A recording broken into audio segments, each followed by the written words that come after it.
దాడులెన్ని జరిగిన గాని దడువలేదు రేవంతన్నా గంతకంతా ఎత్తుకు ఎదిగాడో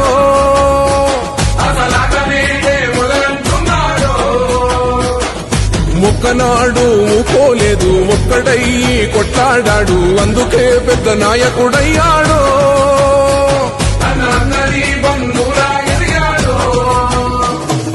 అమరవీరుల త్యాగం చూసి అమ్మ సోనియ చలువతోటి వచ్చిన మన తెలంగాణ రక్షణే ధ్యేయమంటున్నాడు